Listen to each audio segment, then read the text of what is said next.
বন্ধুরা, এখানে আমার যে আঙ্গুর গাছটিকে দেখতে পাচ্ছেন, জানুয়ারির 20 তারিখে এটার মধ্যে একটি পাতাও ছিল না। তখন আমি এই গাছটিতে হাত প্রুনিং করে দিই এবং এর ঠিক 2 দিন পরে আমি গাছে ডরমেক্স ব্যবহার করি।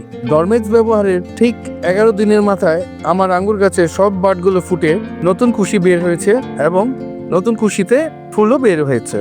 এখন আমাকে অনেকেই প্রশ্ন করেন যে ডরমেক্স ব্যবহার করেছেন, অনেক দিন হয়েছে, 15 থেকে 20 দিন হয়ে গেছে, এখনো নতুন কোনো কুশি বের হয়নি। আমি বলবো আপনারা আর 4 থেকে 5 দিন অপেক্ষা করুন।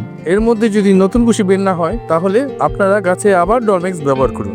ডরমেক্স ব্যবহারের পূর্বে ডরমেক্সের মাত্রা সম্পর্কে আপনাদের জানতে হবে। গাছের জন্য প্রতি লিটার পানির সাথে 30 ml থেকে 50 ml ডরমেক্স পানির সাথে গুলিয়ে গাছে ব্যবহার করতে হয়। নতুন গাছের জন্য 30 ml যথেষ্ট এবং যাদের গাছ 2 বছরের অধিক বয়স হয়েছে তারা 50 ml ডরমেক্স ব্যবহার করবে।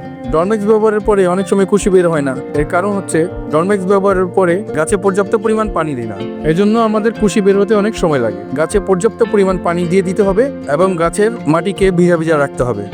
আর পর্যাপ্ত পরিমাণ পানি দেওয়ার পরেও যদি গাছে নতুন কুশি বের না হয় তাহলে বুঝতে হবে যে হয়তো আপনার ডরমেক্সের মধ্যে কোনো সমস্যা আছে, আর নয়তো ডরমেক্সের যে মাত্রা আপনি দিয়েছেন সেটা সঠিক নয়। আপনারা যদি ডরমেক্স কম পরিমাণ দেন গাছে তাহলে বাট ফুটতে অনেক সময় লাগবে। আবার যদি ডরমেক্স বেশি পরিমাণ দিয়ে থাকেন তাহলে গাছের বাটগুলো পুড়ে যাবে এবং ওই বাট থেকে আর নতুন কুশি বের হবে না।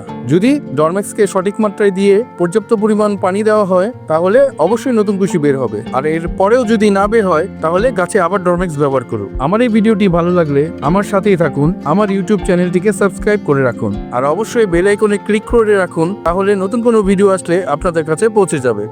ধন্যবাদ।